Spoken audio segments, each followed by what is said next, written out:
Escape from Tarkov's 1.0 version becomes difficult to recommend in 2025. Okay. They gave an okay review. I'll show you guys something. An OG extraction shooter, Escape from Tarkov still isn't worth getting in 2025. So harsh these people are. On top of that, the gunplay is weak. What the fuck? Alright, hello guys. So we're gonna check more reviews about Tarkov because it seems like there's okay review and there's some crazy ass review from before 1.0, which who thinks Tarkov gunplay is weak. Anyways, let's check out the reviews. I'll show you guys the okay review first from the infamous IGN that all you guys love. They rated our creator to be Fortnite because of the pickaxe the raiders are holding. Let's go. Alright, let's go and watch it. Let's see how bad it is. The rated 6 out of 10. There's a lot of talk coming out of it. I wanna watch it. I've been doing this for a while. Let's go. When I played Escape from Tarkov for the first time in 2018, I remember being captivated by its obtuse, insanely challenging structure. Like PUBG was to the Battle Royale genre, this promising prototype of what would go on to be called an extraction shooter had so many unique elements going for it, even if it was sometimes completely broken in its early access state. All these years later, now finally hitting 1.0, it's pretty shocking how much has changed, while it simultaneously remains exactly as exasperating as I remember it. The hands-off approach to onboarding that forces newcomers to beat their heads against its unforgiving mechanics for dozens of hours before claiming even a single victory captures the same relentless challenge I've always adored, while other frustrations like its continued bugs, poor technical performance, and inability to address an abundance of cheaters remains disappointingly worse than ever. After over 120 hours with the 1.0 version, there's still something utterly compelling about the hyper-realistic combat simulation and never-ending loot treadmills it puts you on. But I can't help but feel like this progenitor may have been left in the dust of the genre it spawned. Genre of it spawned. I don't know why you... Escape from Tarkov isn't just the original standalone extraction shooter, but also the one most fanatically adherent to the ruthless principles on which the genre was founded. Not only are you thrown into a deadly hellscape filled with lethal NPCs and merciless human opponents, you're also given absolutely no guidance in your quest for loot as you fight to survive. Practically none of the progression systems are explained to you. There's no map for you to look at while out in the field to indicate where you or the extraction points are, and you can easily spend tens of hours studying weapon attachments and ammo types just to understand how the heck to use the tools of death you'll find on your journey. In some ways, I really admire how unapologetic Tarkov is. Its beautifully exacting game design and sense of discovery that takes place across hundreds of lessons learned the hard way can be incredibly rewarding. But then there are times where it's all just so dang frustrating, like how atrociously the UI and menus are organized as if they were designed specifically to offend you. Whether or not the payoff of finally specifically to offend you? Somebody's gonna already say, oh my god, he plays PvE, no wonder. Feeling comfortable enough to bring your best equipment out and try for a proper extraction is worth it will ultimately depend on a couple things: your tolerance for pain and your drive to master something designed to really test your expertise of systems Tarkov refuses to teach you. Wait, is this guy actually my game, I thought my aim was the worst, but this guy...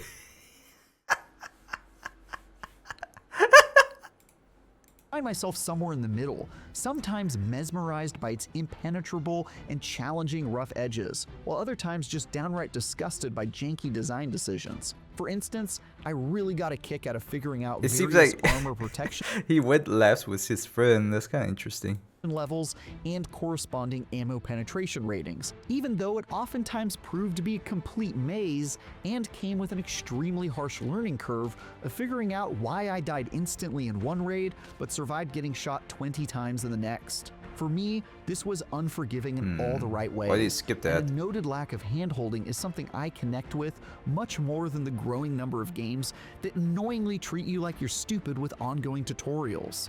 On the other hand, memorizing maps over the course of 10 hours apiece was less entertaining, specifically because this meant I frequently spent 20 minutes wandering around in search of an exit or a mission objective that was only described to me in the vaguest of terms. It seems like the community's solution here is to use online tools to figure this stuff out, so it's sort of baffling that they wouldn't just integrate one of those directly. Is IGN kind of famous being for a snowflake? Interesting. Oh yeah, I saw the arc. That guy was just straight up angry at arc raiders. I remember watching that. I have a video on the second channel, but anyways. They are okay. Cloudflare is down again, of course. So it's not BSG's fault, but Cloudflare then. Right now the game is down. I bet this IGN reviewer is gonna be, I told you! But anyways. So, with everything that frustrates me about Tarkov, what kept me playing for well over 100 hours, and what will likely keep me playing for hundreds more over the next year? Well, it's the fact that once you put in the time to dig your way through all the layers of grime and obtuseness, activities is downright bad, and you'll have to work to figure out some of the unintuitive systems that compose them. But the loot game is just about the best one out there once you do. It puts you on a beautiful treadmill that realistically takes thousands of hours to properly complete. That rewarding sense of forward momentum isn't always there, as you'll spend lots of time just grinding for cash by selling everything you find out on raids to vendors and stuffing your pockets with an absolutely obscene amount of nails and screw nuts to craft items you need back at your base. But it's hard to argue that developer Battlestate Games hasn't created one of the longest, most consistently enjoyable progression systems out there. The upgrades in question range from facilities in your hideout that let you do things like restore your damage taken for previous raids faster, store more loot in your stash, or test out your weapons at a firing range, almost all of which are genuinely worth the effort to unlock, though many of those demand a whole hell of a lot of resources in order to do so. You'll also have It's kind of interesting thing to point out. I never thought of like, oh my god, my hideout upgrade is so worth. Storage space is definitely, workbench is definitely, the shooting range is definitely helps. Rest place is like whatever, in my opinion. Have an absolutely enormous list of story missions and side quests to complete, special items to unlock from vendors by exchanging rare materials, and more.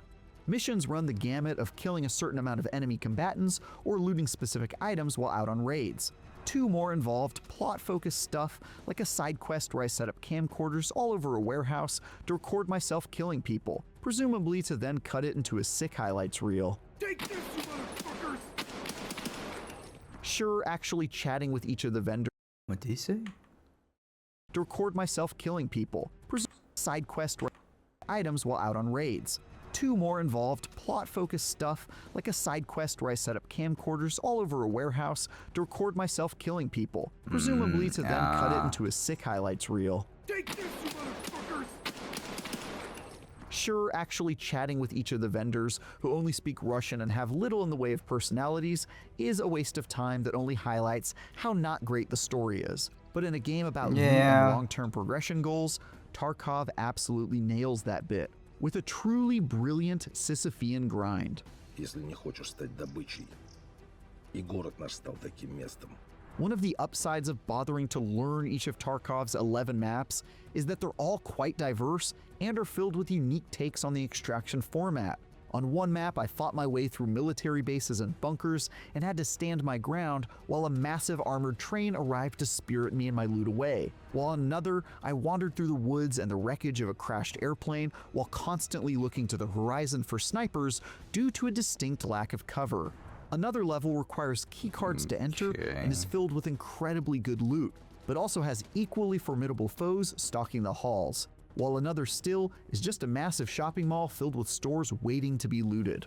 Learning the ins and outs of these levels can be a bit painful at the outset, especially since some things are quite annoyingly unclear, like how the boundaries of most maps are never explained and lethally enforced. For example, in one level, you'll get sniped by unseen enemies without warning if you walk beyond the ill-defined borders, and in another, you'll get immediately blown to pieces due to if you I walk mean, beyond the there's like that right there. I mean, I've been through it too. I've been through it. ill-defined borders, and in another, you'll get immediately blown to pieces due to the edges of the level being a literal minefield. Unfortunately, Tarkov's intentionally punishing design is marred by completely unintentional issues that have made this full launch much harder to enjoy. At least in these first couple of weeks with 1.0, there are still numerous bugs I would have hoped to have been cleared up after so many years in early access, like characters getting caught on objects or clipping through walls, desync and rubber banding that monkeys with hit registration, loot that's visible but painfully lodged in the environment so it can't be picked up, and numerous issues with the already ugliest sin menus that make navigating them even more frustrating. And although the servers have never exactly been speedy, it's still pretty shocking that it took me about 5 minutes of loading every time I wanted to enter into a match, during which time my menu was locked up so I couldn't even fiddle with my inventory or engage in stash organizing busy work while waiting. Or maybe can somebody else check out his name? Can somebody search it and then send me like a link? People have been like pinging me that he has like really bad praise numbers. He didn't really play the game at all. Even more alarming is the continued prevalence of cheaters, who continue to plague the PvP servers so they can sell their ill-gotten items back to the people they've ripped off PvP right via now. an in-game trading market. It's all the usual stuff like wall hacks, aimbots, and moving it faster than normal speeds, but in a game where So he's saying that is cheater? Okay, let me see. all your loot is on the line, not doing a better job to mitigate this kind of stuff BQLK8. is pretty hard to swallow. Interesting. In fact, it was such an issue in my first 10 hours that I decided to spend the vast majority of my time for this review just focusing on Tarkov's PvE mode for my sanity's sake, which removes other players entirely aside from those you bring with you.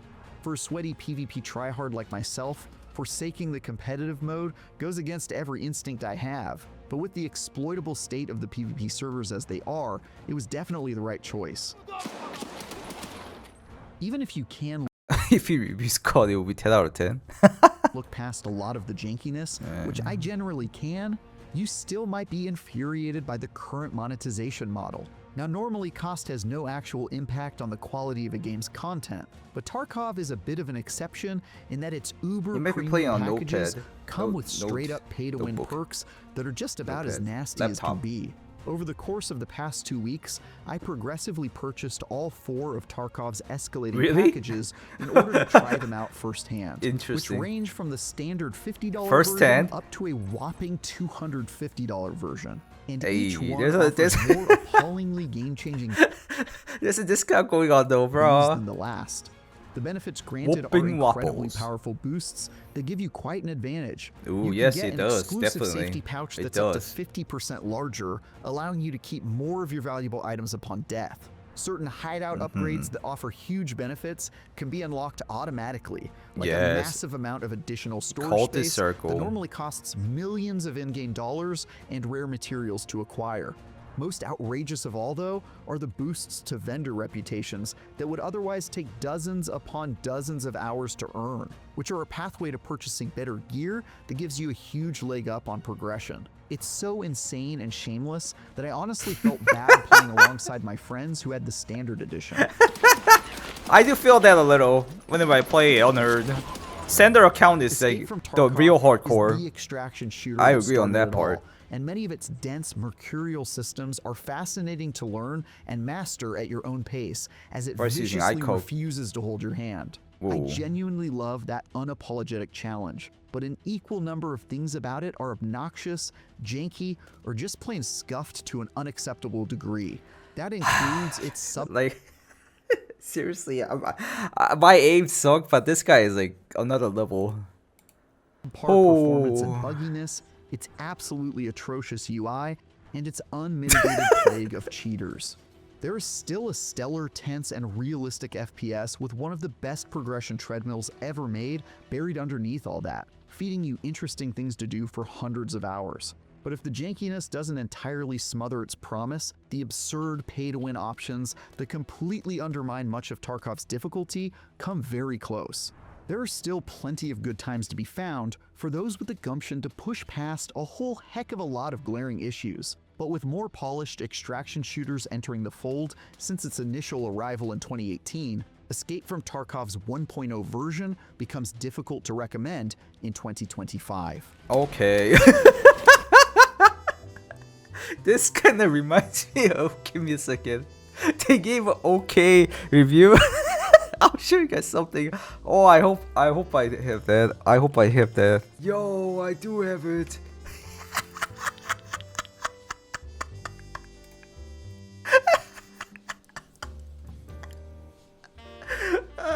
That's funny. Alright. I don't know, I think I talked about most of things. I didn't have like much to talk about. He was right on some part.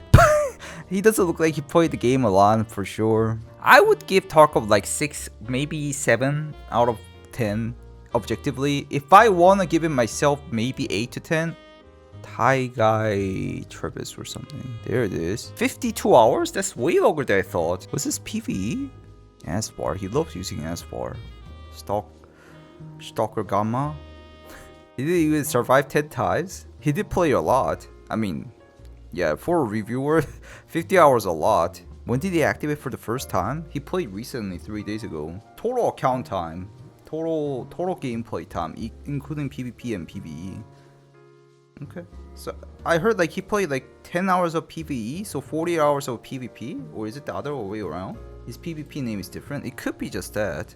Anyways, it doesn't seem like he played like that much, but like okay number for a reviewer, I guess. But like his points are not really valid. I don't know, like to be honest, I thought it was gonna be more funnier, but it's not that funnier except his aims. Now I kinda understand you guys. You guys were always like laughing at my aim. And me, I was like, my aim's kinda fine. And then I watched the worst aim than me and I was like, it's really funny. I don't know. There was another one though. There's another review. I can't see that review. There's another review. What's this? Yeah, I think I saw this one. Sergey Domonovich. Domontovich. Walking tank figure. Is he saying that this guy reviewer is a walking tank? Doesn't walking tank mean a good thing though? Reviews for casuals, not hardcore grinders anyway. I kinda thought of that too. This guy is a casual player, so he's just talking on casual manner. So like I can kinda understand why he says it like this. Like he doesn't like the map not being in the game, and also he doesn't like, you know, how the game is punishing, and he doesn't like the tutorial kind of sucks. He doesn't like that, he doesn't like this. If you just grab a random person and throw Escape from Tarkov on their face, they will say that exactly the same thing. But if you like get into it and they enjoy it, you'll be like, oh my god, this is the mechanic I want. The deep learning curve makes me better and feel better and it's more fun. I think this guy is just a casual player. I don't think he was like super toxic about anything really, right? Cause like I remember IGN's give me a second, IGN's Arc Raider review, and that one was super negative, like about everything. Like I was like, what the fuck? This is not a reviewer. This guy is just a hater. This guy was really bad. I really didn't like this guy. I know some of you guys might not like our creator, but this guy was really bad. Blisteringly, aggressively archetypical. The extractionist extraction shooter that ever extracted. I hate the fact that he like tries his best to like make a line. Listen to it again. The line is like one of the worst. Arc Raiders is blisteringly, aggressively archetypical. The extractionist extraction shooter that ever extracted. I bet he clapped to himself. That was the best line I ever heard. It's one of the least surprising games I've ever played. Holding so much in common with its inspirations, they're almost comically indistinguishable. For preview purposes, this is a very good thing. If you enjoy other games about scavenging goods while avoiding PvE foes and robbing PvP humans, you're probably going to like Arc Raiders. If you don't, then there's likely nothing new here to tempt you. This is a game so unabashedly tied to its progenitors that the hero's default melee weapon is a pickaxe, the same weapon Fortnite metaverse heroes dropping off of battle buses lug into combat. Bro, what the fuck does that even mean? Like, it's crazy that he says that. There's like not a single similar function to it. It's just that the dude is holding, it's not even a pickaxe. Is it a pickaxe? Is this a pickaxe? It's not a pickaxe, right? It's a more of a crowbar, kinda. I don't know what it's called exactly. I forgot the name of it. But there's like no function like Fortnite at all. That's a cute enough homage. But So, cute enough homage. So like whenever I watched this, so I was like, okay, yeah, IGN is a goner, where this guy is like really has a grudge on our creators for some reason. So I was kind of hoping something like that to happen in Escape from Tarkov review, but it's not. I don't see that. Like, it got a lot of dislike though. But you can kind of see the dislike ratio. This guy got 3,400 dislike compared to 1,000. I'm kind of surprised he even got 1,000. Maybe our creator haters, but he's like a little bit worse than like a half. So this guy does sound like just a casual player who doesn't like hardcore games, in my opinion. Our creators equal Fortnite. I mean, even though you don't like our creators that much, I don't think you would say that really. Like, this review was really bad. I'm not gonna watch the whole thing, but I was kind of expecting like something like that and really funny, but I don't see that much, to be honest. It's like alright. It's like just complaining as a casual player. And the cheater part, I don't know. Definitely not a good player though. Definitely not a good player. I still respect the guy who reviewed like a while ago on. I made a video about it like a while ago, a couple of days ago. In there, that guy, only that guy I respect the review. It was this one.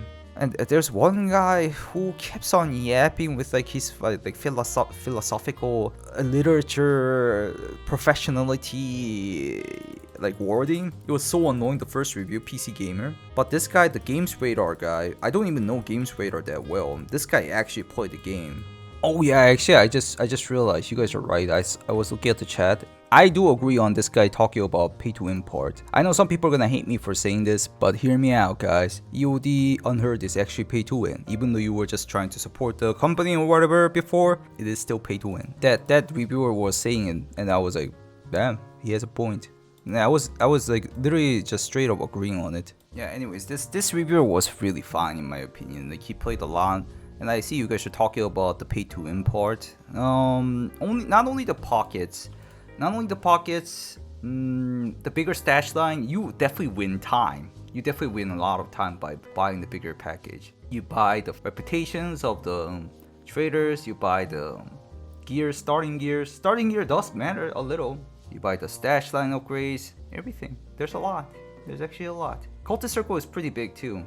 Some people might be thinking that, what about Cultist Circle? But Cultist Circle is pretty big. Especially if you get lucky a little bit. You could get like March key in no time. Or like the quest related items in no time. It's a lot of advantage. And pay to win, the definition is just if you pay money more than a guy who didn't pay and get an advantage, that means pay to win. Not pay to win the gunfight. It's not like that, guys. Especially if you guys have EOD or Unheard, go back to standard account and try it out. It's crazy how different it is. You need to spend time on. You might say, it's just a time grind. It's just free to time grind. But bro, time is one of the most valuable asset, and you're grinding through it. And you can buy it through buying bigger edition. I would say it's pay to win. I would also say it's not a notorious like devious pay to win, because I know there's like tons of games that is like crazy pay to win. Compared to that, Tarkov is like alright. Tarkov is like alright level pay to win. Bigger stash, bigger pockets, bigger S storage. Yeah, S storage too. S storage is a big deal. More starting gear. Starting gear might be like not that impactive, but it's still pretty impactive. Starting map, Cultist Circle, objectively large advantage. There's a lot of advantage, yeah. Let's read this one, guys. Let's see what the fuss is about. Escape from Tarkov review from Gamescreed. There's so many magazines. This is like the 5th magazine who's reviewing. Nearly a decade later, an OG extraction shooter, Escape from Tarkov still isn't worth getting in 2025. So harsh these people are. Escape from Tarkov is not necessarily new. It's been a thing somewhat since July 2017, almost a decade ago. It started as a closed beta, but around a year later, the game had gotten more attention. If you type the game's name on YouTube, you will see more knowledgeable content creators who have played the game. Moreover, you will see that some of these videos or shorts are reaching dozens of thousands in views. Okay, I don't know why that matters. Why is he talking about that for a review of a game? You should know that Escape from is just well known. He's just trying to say that. You should know that Escape from Tarkov is the original extraction FPS. People still talk about Division, I guess, but whatever. Now we should address the elephant in the room. You may or may not know, but Escape from Tarkov has gotten a bad reputation. I think literally everybody knows that. Literally everybody. Even a toddler, if he just wakes up from slumber and they ask him, hey, do you know Escape from Tarkov? Oh, that shit game? I bet he's gonna say that. And a lot of it has to do with the large number of cheaters it had. It is part of it, definitely some part of it, but not everything. Large number, I guess. But more notably, it was involved in gold farming, aka real money trading. Okay. For those of who don't know what that is, it's when someone uses an MMO, massive multiplayer online game, to sell in-game currency in exchange for actual money. One of the most common ways they've done this is by simply doing quick raids. Whereas some people have unlocked barters and then sold those barters. Gold farming is also linked to a credit debit card fraud and theft. I mean, he's not wrong, but he's too focused on this. Like, where's the review, man? I don't know. I don't think it's like a good review to start off with like whole thing like this. Like, you gotta review the game, not something's happening behind the game scene. I don't know. This is kind of weird, to be honest. Weird review. This, of course, violated the game's terms of agreement. However, around 2020, Battlestate Games seemed to have addressed this somewhat by advising players to proceed with extreme caution, avoiding the constant distribution of items in raids to other players. This is a warning I definitely took to heart while playing. What? Okay. Bro, this is the whole star of the review. I don't think this is a good review personally. This is weird. Escape from Tarkov walked so that the game like Hunt Showdown and Grey Zone Warfare can run. What? He's saying that Escape from Tarkov walked, whereas other games ran. It's kind of weird expression. Moreover, this game is due to release exactly one day after the most anticipated yet controversial games, Black Ops 7. I wasn't even thinking about that game. So you can pretty much say this is still in beta. I 100% agree on that one. See, some of them, they do make points. I think everybody who plays Tarkov will agree on this one. You can pretty much say this game is still in beta, even though there's an ending at least. Just because this is the case doesn't mean it didn't have patches here and there to make the game more playable, aesthetically better looking, and more. If you'd like to try it yourself, you can pre-order the game right now. Wait, this was a while ago then. What? October 12th? What the hell? I thought it was a new one. Who sent me this? Yeah, he sent this doesn't make sense. I know. It's like kind of similar to like the broken clock. Like at least it's correct for once in a day. It's kind of similar to that level. No, I know. Tarkov or Nikita reposted it. Yeah, that's why I found it, right? That's why I found it. Now obviously it's nowhere near to compete with Black Ops 7. Okay. Okay. However, after finally releasing after almost a decade, is Escape from Tarkov worth getting and using as an alternative when taking a break from much longer, bigger games? Is this game still worth playing in 2025 and beyond? Well, that's what I'm here for. After reading my thoughts, you'll be able to decide for yourself. It didn't take very long to install the game and its update, which is a bonus. Really? I'm actually surprised on that part. What? That's crazy, man. But you'll need to register on the game's official website and download the game's launcher to be able to play first. Well, that was before the Steam launch, but alright. Or, yeah, Steam launch still needs the launcher, but whatever. It wasn't a long process, as long as you are okay with giving your email address and so on. Okay, you'll go. Escape from Tarkov as of now, and since day one, has been only available in PC. They're still like, you know, trying to do console as far as I know. Escape from Tarkov settings is in the fictional Novinsk area of northwest Russia. A devastating war occurs between the two private military units, USEC, and the battle encounter Assault Regiment Bear. I actually didn't know about the full name. That's the first time I heard the full name. Battle Encounter Assault Regiment. Did you guys know that? I thought it was just bear, cool looking bear. United Security, I was kind of thinking of it. The gameplay, I didn't know that. The gameplay is supposed to be ultra realistic hardcore FPS. As of now, it has 3 game modes: online PMC race, scav race, and an offline mode that's only available for a limited time. What? What is he talking about? Not PvE, but just online, offline mode, like practice mode is he talking about? Whether you're playing alone or with friends, you are given extraction points on other sides of the map, and you have to fight against other real life and NPC players. Other real life players and NPC, do you call it NPC players? Players directly mean a real human, doesn't it? Anyways, to reach that point of survival. It does sound AI generated a little bit, I don't know. When a player dies, they'll lose everything they had taken to the raid. Plus, their health becomes staggeringly low, and you have the option to restore their health before entering another match. After playing a scav raid, there's a cooldown period, and you'll have to wait until the mode is ready to play again. But if you're not in the raid, to earn in-game money, you can sell loot to the traders. Also, sometimes you'll be tasked with a quest by these traders to improve their trader loyalty, as well as unlock other quests and items. Some of the rewards you obtain are reduced cooldown time for scav mode. This guy really likes scav mode. He keeps talking about scav, being able to craft items and more. Like, I don't know, he was talking about something, and then he talks about scav raid, and then talks about traders, and then suddenly about reduced cooldown for scam mode, which is basically Intel Center.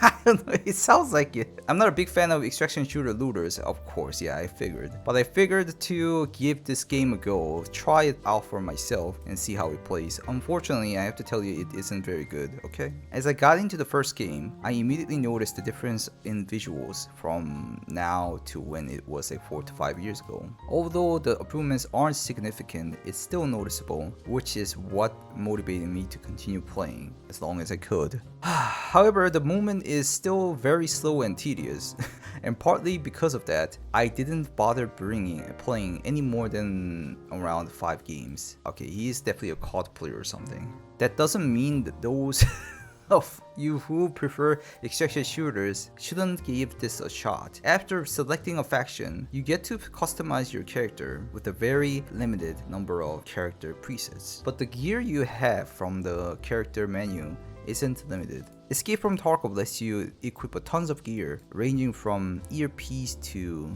Earpiece? Is he talking about headset overall? To body armor, to backpack, almost as if you are preparing for survival. Hint hint. What? Also in the character menu, you can look over and deal with your health, skills, map, task, achievements, and prestige. This guy's just literally reading through the menu.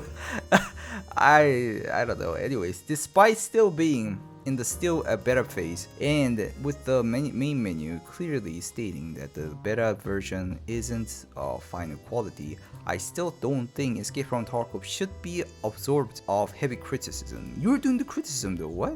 Another reason I'm not too keen on playing after the few games is that this game doesn't have native controller support and is technically only for mouse and keyboard players. Good lord, people really want controller support, huh? Interesting, we're almost there.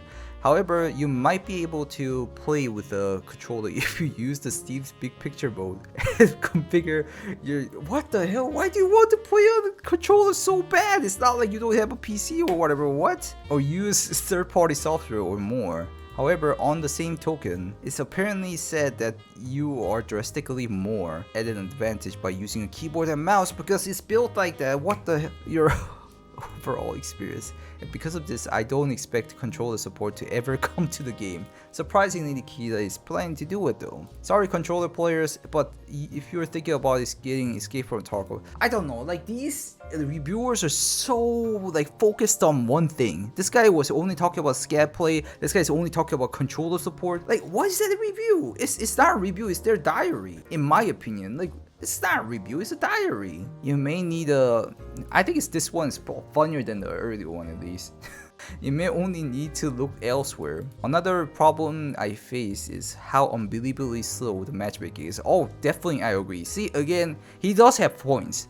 Like the broken clock still correct once in a day. It takes forever to get into the game. At a certain point, I waited like 5 to 10 minutes before even getting to a match. Yeah, I know that. And when I'm finally in the match, it takes 7 longer to spot an enemy. This doesn't help when each match allows a maximum of 14 players and each map is very large. PvE's local race will solve it. I think this guy might like the PvE race, local race maybe. On top of that, the gunplay is weak. What the fuck? You are so fucking wrong. I hate Tarkov and love Tarkov, but the gunplay is weak. It's like, what? What game does this guy play? This part is crazy in my opinion. This part is crazy. I mean, I guess he's thinking about like COD gun, like reloading, reloading, reloading. Maybe he's thinking about that. His gunplay is not weak, and Tarkov like actually being more realistic is weak. Like I don't know. I think he has like a different definition of gunplay weak than us. But this is like kind of outrageous. You know what? I'm gonna tweet you about this one. This was wild in my opinion. I don't think anybody's gonna agree on this one, like literally anybody. Escape from Tarkov has almost nothing that is fundamentally immersive or exciting. What? No, bro, I hate the game too, but you can't say that. It's not at all like that. What the fuck is wrong with this guy? This guy suddenly became like the most hated reviewer for me. Hardcore extraction shooter fans might get a kick of this. But for those who are new to the genre and wants to try something else, they might be put off by this game. Give me a second, what? Who the fuck is this guy? Junior Onukowa, editor. I enjoy video games and writing about them. He plays Black Ops 7 season. Yeah, he kind of talked about Black Ops 7 is like, Tarkov is no match for Black Ops 7 because it's a complete different game. You don't compare those two games. WWE. Call of Duty, WWE, PlayStation 2, Black Ops yeah, kind of figured, right? I'm not gonna read the Black Ops 7. Should I read it a little bit? Let's read it a little bit. Just a little bit. Like, we're feasting this holiday season for Black Ops 7 Season 1. Black Ops 7 finally makes it its way. Let's read the title actually. Black Ops 7 has the best multiplayer in years. Zombies is still great, but the campaign will leave you with many more questions than answers. Oh, he does say that. Finally makes its way, moving away from last year's Black Ops 6. These are exciting times. We've now entered into a new era of iconic Call of Duty franchise. And this is the second year in a row, whatever release. Moreover, Black Ops 7 is the second title which gives more people and more incentive to the game. The Call of Duty community is feasting right now. Okay. I'm kind of surprised he's like, you know, glazing it hard. He's like actually trying to be criticizing as much as possible. I'm actually kind of surprised about that part. Anyways, I'm not gonna read it anymore. I don't really care about Black Ops 7, but like I kind of hate him about saying this. This part is kind of crazy. Like only this part is kind of crazy. I think even Tarkov haters won't say this, right? Is there any Tarkov haters in my chat who will agree that gunplay is weak? That's kind of crazy statement. Like what kind of game does he play to say that? I don't get it at all, like a single bit. I try to understand most of the time, but this one is wild. Steam concurrent players for Tarkov and Battle. Actually, yeah, that might be funny. Let's check. Does the Tarkov have more players? I don't know. I actually haven't checked it recently. Oh, the reviews keeps going up. 23k right now. Let's check out Black Ops. 34k, that's a lot. I thought it was gonna be lower than that. So yeah, what do you guys think about it? The IGN's review, what do you guys think about it? Do tell me in the comments. Do you guys agree with him? Or did IGN did good? Does the numbers seem alright? What do you guys think? Do tell me in the comments. Thank you guys for watching. If you guys like these kind of contents, please leave a like. And also, if you want to check me out on live stream, check out Twitch, YouTube, and Kickstream. And I'll see you in the next video. Goodbye, guys. Bye-bye.